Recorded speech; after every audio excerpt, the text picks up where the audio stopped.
Sunan Ampel mendirikan sebuah pesantren yang pada masanya merupakan salah satu pusat penyebaran agama Islam di Surabaya.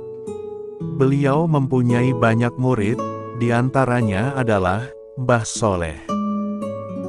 Alkisah, Mbah Soleh termasuk salah satu murid yang termuda kala itu. Ia telah memasuki pondok pesantren milik Sunan Ampel sejak usia 6 tahun. Tidak sulit untuk membuat dirinya menjadi murid kesayangan Sunan Ampel. Meski masih kecil, namun kesehariannya yang rajin mengaji dan tekun menimba ilmu untuk memperdalam Islam membuat dirinya lebih menonjol di antara santri yang lain. Tidak hanya Sunan Ampel, santri-santri yang lebih tua pun menyayanginya karena sikapnya yang sopan, penurut dan murah senyum. Mbah Soleh kecil bahkan mendapat julukan khusus, karena semangat belajarnya yang gigih, dan kebaikan hatinya itu. Dari ilmu yang didapatnya, sedikit demi sedikit Mbah Soleh kecil, yang sudah beranjak remaja mengerti bahwa kehidupan di dunia ini hanya sebentar, dan harus diisi dengan banyak kebaikan. Meski bukanlah perkara mudah, namun ada banyak cara yang dapat dilakukan untuk berbuat kebaikan. Mulai dari yang sederhana, seperti menjaga kebersihan, hingga yang runyam, seperti belajar ikhlas dan tidak pamrih. Mbah Soleh tumbuh sebagai murid seperti padi. Pengetahuannya yang bertambah luas justru membuat dirinya semakin rendah hati. Dibuangnya jauh-jauh perasaan-perasaan yang akan membuatnya sombong. Maka Mbah Soleh yang mulai remaja, dan mengerti dirinya sudah balik atau cukup umur, mulai mengamalkan ilmu yang ia dapat sedikit demi sedikit. Sebagai awal, beliau mencoba berbuat kebaikan melalui hal yang mudah, yaitu untuk menjaga kebersihan. Mbah Soleh tidak serta-merta dan muluk-muluk. Pertama-tama ia mencoba dengan menjaga kebersihan diri sendiri, yang diwujudkan dengan menjaga wudhu sepanjang waktu. Terasa berat memang di awal, tapi beliau berusaha untuk mengistiqomahkan, atau membiasakan diri. Jika suatu saat dia malas untuk menjaga wudhu, diingatnya kembali pesan gurunya, Sunan Ampel di suatu kesempatan yang lalu, Allah menyukai amalan kecil namun terus-menerus dan tidak terputus. Setelah beberapa bulan berhasil terus-menerus menjaga wudhu, bahkan sebelum tidur pun, kini Mbah Soleh tidak lagi merasa berat dan malas. Baginya kegiatan menjaga wudhu sudah menjadi kewajiban dan kebiasaan. Mbah Soleh pun meningkatkan target kebaikan yang ia lakukan. Ia mencoba untuk membersihkan hal lain selain dirinya. Ia pun berpikir, sekiranya apa yang bisa ia bersihkan, dan akan membawa manfaat kepada orang lain juga. Namun sampai 3 hari 3 malam, Mbah Soleh merenung ia tak kunjung mendapatkan jawaban yang menurutnya pas. Hingga akhirnya, pada pagi hari di hari keempat, Mbah Soleh remaja akhirnya memutuskan untuk melakukan sholat duha. Maka pagi itu saat matahari sedang naik, Mbah Soleh pergi ke masjid pesantren. Masjid yang megah itu mempunyai banyak jendela di setiap sisinya, sehingga sinar matahari bisa masuk untuk menerangi bagian dalam masjid saat siang. Pada zaman itu listrik sudah ditemukan, hanya saja belum sampai ke Nusantara. Karena sudah mempunyai wudhu, Mbah Soleh langsung saja masuk, dan memulai sholatnya. Ditunaikanlah takbir, Allahu Akbar. Mbah Soleh sholat dengan khusyuk, ia melakukan gerakan-gerakan sholat secara urut dengan tumanina atau tenang, tanpa sedikit pun tergesa-gesa. Tiba saat gerakan sujud, Mbah Soleh berdoa kepada Allah. Duhai Allah, hamba ingin berbuat kebaikan. Hamba ingin membersihkan sesuatu yang dapat bermanfaat untuk orang banyak tetapi, Doa Mbah Soleh belum selesai ketika tiba-tiba ada angin berembus yang meniupkan butir-butir pasir yang sudah ada di lantai sedari tadi ke hidungnya. Mbah Soleh pun tidak bisa bernafas dan terbatuk-batuk. Dalam sujudnya Mbah Soleh tidak bisa melantunkan doanya secara khusyuk. Tapi beliau tetap melanjutkan sholatnya hingga selesai 2 rakaat. Setelah sholat 2 rakaat ia tunaikan, Mbah Soleh berdoa lagi. Melanjutkan doanya yang tadi terputus ketika sujud. Duhai Allah, mohon beri hamba pencerahan. Hamba ingin berbuat kebaikan berupa membersihkan sesuatu selain diri hamba sendiri, sehingga bisa bermanfaat untuk banyak orang. Dalam kehusukan doa itu, lagi-lagi angin berembus dan menerbangkan pasir-pasir yang ada di lantai. Kali ini pasir-pasir itu mengenai mata Mbah Soleh hingga beliau kelilipan. Sambil membersihkan matanya Mbah Soleh menggerutu di dalam hati bagaimana masjid, yang digunakan untuk beribadah oleh banyak orang baik dari dalam maupun luar pesantren ini, begitu kotor sehingga para jamaah tidak bisa khusyuk. Beliau pun tiba-tiba berseru, harusnya ada yang membersihkan masjid ini. Kemudian Mbah Soleh terdiam sebentar. Dilihatnya sekelilingnya, beberapa temannya yang juga sedang sholat atau berdoa, menjadi tidak bisa khusyuk karena angin tadi. Mbah Soleh tersenyum, sangat puas. Tiba-tiba beliau berdiri dan berteriak, Alhamdulillah. Aku tahu. Aku tahu, aku tahu. Lalu pergi mencari sapu, ember dan kain pel. Allah menjawab pertanyaan Mbah Soleh. Melalui angin yang mengganggu salatnya itu, Allah memberitahu bahwa Mbah Soleh bisa berbuat kebaikan, dengan membersihkan masjid pondok pesantren, sehingga semua orang dapat beribadah dengan khusyuk dan tenang. Mbah Soleh pun mulai membersihkan masjid dengan menyapunya. Mbah Soleh menyapunya dari ujung barat ke ujung timur hingga bersih. Setelah itu Mbah Soleh mengepel lantai masjid, yang tadi sudah disapunya juga dari ujung barat ke ujung timur. Kini lantai masjid telah menjadi bersih. Bahkan lebih bersih dari yang pernah ada. Tiba saat salat duhur, seperti biasa semua santri berkumpul, dan melakukan salat berjamaah dengan diimami oleh Sunan Ampel. Setelah sholat jamaah mereka pun melakukan wiridan bersama. Angin kembali berembus, Mbah Soleh tidak terganggu sedikitpun dengan debu-debu yang terbang, karena tadi beliau sudah membersihkannya. Dilihatnya lagi sekelilingnya dan tidak banyak lagi kawan-kawan yang terganggu meski masih ada 1 atau 2 orang yang bersin-bersin. Mbah Soleh puas dengan hasil kerjanya hari ini. Ia berjanji akan lebih giat lagi membersihkan masjid, sehingga tidak satupun orang yang beribadah di dalamnya terganggu. Esoknya Mbah Soleh bangun lebih pagi dari biasanya. Dia bertekad akan membersihkan masjid sehingga saat waktu salat jamaah subuh, tiba teman-temannya bisa berjamaah dengan senang. Meski masih agak malas dan mengantuk, tapi Mbah Soleh tidak ingin membiarkan keburukan menguasai dirinya. Diambillah lagi sapu, ember dan pel. Beliau membersihkan masjid dengan sigap seperti kemarin. Dibersihkan lagi masjid yang megah itu. Dia sudah berjanji pada dirinya sendiri, agar bisa berbuat kebaikan dan bermanfaat untuk banyak orang. Saat adzan subuh tiba, santri-santri mulai berdatangan. Satu persatu, dengan mata yang masih kriip-kriip, dan nyawa yang belum utuh. Namun begitu memasuki pelataran masjid, sudah tercium bau yang sangat harum dan menyegarkan, sehingga mereka yang tadinya mengantuk tiba-tiba menjadi terbelalak. Mereka tidak lagi mengantuk dan semangat untuk melakukan salat subuh secara berjamaah. Sambil menunggu Sunan Ampel datang dan mengimami, ada santri yang membaca Al-Quran, ada yang berzikir, ada yang salat sunnah dan ada juga yang saling berbicara untuk menghilangkan rasa bosan. Sementara Mbah Soleh sekali lagi merasakan kebahagiaan menyaksikan bagaimana teman-temannya kini bisa beribadah dengan senang dan khusyuk setelah dirinya membersihkan masjid.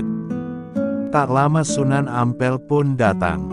Wak Kadir yang tadi mengumandangkan azan segera berdiri di belakang tempat Sunan Ampel memimpin sholat jamaah dan mengumandangkan iqomah.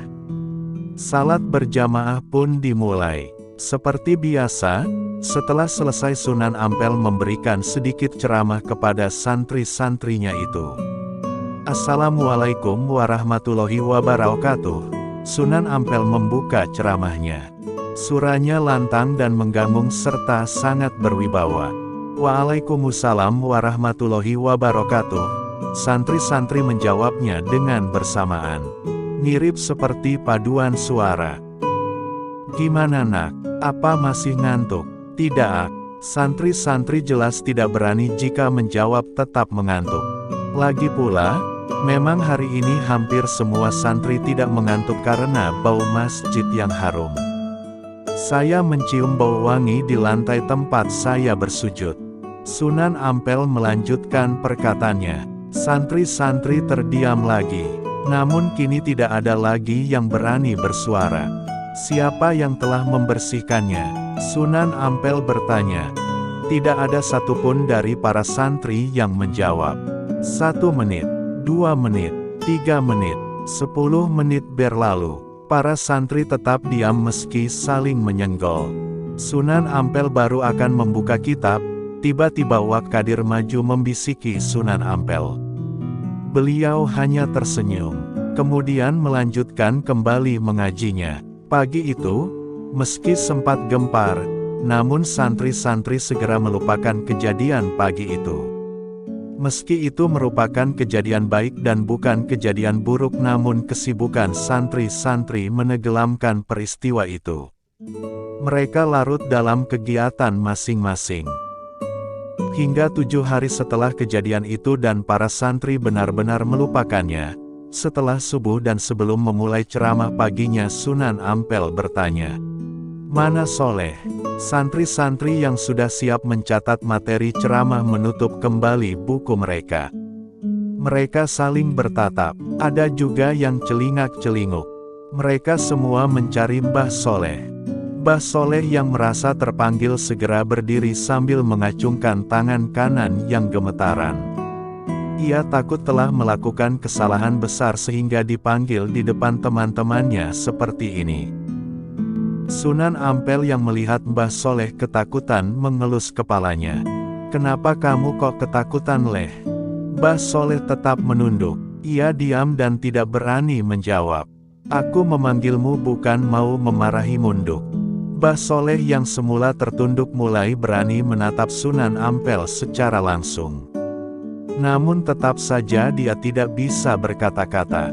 Mulutnya masih bergetar seperti hatinya yang sedari tadi dak-dikduk. "Aku ingin semua santri, semua kawanmu tahu kalau kamu yang sudah semingguan ini membersihkan masjid hingga bersih dan wangi. Aku sendiri juga merasakan kebersihan lantainya, Leh. Bahkan aku merasa seperti sholat di atas sajadah."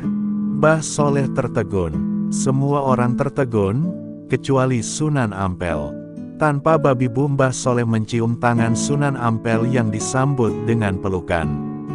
Sunan Ampel memeluk Mbah Soleh di depan para santri. Suasana menjadi haru biru. Sejak saat itu Mbah Soleh semakin rajin membersihkan masjid. Kini dia tidak lagi merasa malas karena usahanya benar-benar dihargai. Keinginan Mbah Soleh untuk berbuat kebaikan, yang bisa bermanfaat bagi orang banyak, juga mendorong teman-temannya untuk berbuat kebaikan. Mbah Soleh tidak lagi sendiri membersihkan masjid, karena banyak juga teman-teman yang mulai membantunya. Betapa kebaikan dapat menular, dan dibalas kebaikan juga yang jauh lebih banyak dari yang kita berikan. Hingga suatu hari, Mbah Soleh meninggal dunia di usia yang masih muda. Jasadnya dimakamkan di area masjid, sebagai tanda betapa Mbah Soleh adalah orang yang berjasa terhadap kebersihan masjid. Namun sejak kepergiannya itu masjid belum menemukan pengganti seperti beliau, yang benar-benar bisa menjaga kebersihan. Tidak ada lagi bau harum di pagi hari, dan santri-santri kembali mengantuk jika jamaah subuh tiba. Kepergian Mbah Soleh meninggalkan duka yang meski tidak tersurat, namun dirasakan seisi pesantren. Suatu pagi, setelah beberapa saat kepergian Mbah Soleh, masjid yang tidak dibersihkan menjadi benar-benar kotor, maka Sunan Ampel pun mengadakan kerja bakti setelah mengaji subuh. Ide tersebut muncul, lantaran suasana ngaji pagi tidak semarak lagi, karena banyak santri yang mengantuk. Anak Sunan Ampel yang tadi ikut salat subuh bersamanya, juga berkata dengan spontan bahwa masjidnya kotor dan tidak wangi lagi. Sunan Ampel pun tiba-tiba teringat dengan muridnya itu. Beliau bergumam dalam hati, kalau ada soleh pasti bersih. Tak lama kemudian, muncullah sosok serupa Mbah Soleh, dan melakukan kebiasaan seperti yang Mbah Soleh lakukan. Menyapu dan mengepel lantai masjid. Sunan Ampel dan para santri takjub. Hampir semua dari mereka melongo. Tak percaya bahwa Soleh kini hadir lagi di antara mereka. Soleh hidup lagi. Tiba-tiba ada yang nyeletuk. Iya, hore, Soleh kembali. Ayo bantu Soleh. Santri-santri bersorak. Rasa kaget mereka tertutupi dengan rasa senang yang bukan kepalang. Mereka pun bersemangat membersihkan masjid bersama Mbah Soleh. Masing-masing bahu-membahu dan saling membantu. Kini masjid telah bersih dan harum kembali. Sebenarnya sosok itu bukanlah Mbah Soleh yang hidup lagi. Entah dari mana sosok itu muncul. Tapi hal itu tak lagi menjadi soal. Yang terpenting adalah, Soleh yang baik hati telah kembali bersama mereka. Sayang, tak lama kemudian sosok yang serupa Mbah Soleh itu meninggal lagi dan dimakamkan untuk kedua kalinya, di samping makam pertamanya. Untuk kedua kalinya setelah kepergian Mbah Soleh, masjid menjadi kotor dan tidak wangi lagi. Santri-santri kembali ngelemprek. Mereka tidak lagi semangat ngaji dan sholat subuh berjamaah. Dan lagi-lagi kejadian itu membuat Sunan Ampel merindukan Mbah Soleh. Tanpa disadari, Sunan Ampel membatin lagi seperti sebelumnya. Kalau ada Soleh pasti masjid ini bersih. Santri-santri akan semangat salat subuh berjamaah dan mengaji. Subhanallah. Maka untuk ketiga kalinya sosok serupa Mbah Soleh muncul lagi. Lengkap dengan sapu dan pel untuk membersihkan lantai masjid. Sosok yang serupa Mbah Soleh itu langsung membersihkan masjid yang kotor. Membuat wangi lagi dan menyemarakkan semangat para santri untuk mengaji dan beribadah. Semua kembali lagi seperti sedia kala. Semua berbahagia. Naas, umur manusia tidak ada yang tahu. Lagi-lagi sosok yang serupa Mbah Soleh itu kembali menghadap Ilahi. Tak lama setelah kemunculannya ia meninggal dunia. Dan ia dimakamkan di samping makam Mbah Soleh yang kedua. Kini ada 3 makam Mbah Soleh yang terjajar di halaman masjid. Kemuraman berulang kembali. Begitu juga harapan Sunan Ampel yang dijawab oleh Allah, dengan kembalinya sosok yang serupa Mbah Soleh itu. Tetapi tetap tidak ada yang tahu dari mana beliau datang. Yang orang-orang tahu, sosok serupa Mbah Soleh itu, siap membersihkan masjid guna menghilangkan kegundah-gulanaan seisi pesantren. Namun seperti 2 pendahulunya, umur sosok serupa Mbah Soleh itu tidaklah panjang. Ia meninggal kembali dan akan muncul lagi saat Sunan Ampel gundah dan mengharapkan kehadiran Mbah Soleh. Hingga sesaat setelah kemunculannya yang ke-8, Sunan Ampel yang sudah berusia lanjut juga berpulang ke hadapan Ilahi. Sunan Ampel meninggal dunia. Tak lama kemudian sosok serupa Mbah Soleh itu pun menyusulnya. Beliau pun dimakamkan untuk yang terakhir kali, yang ke-9.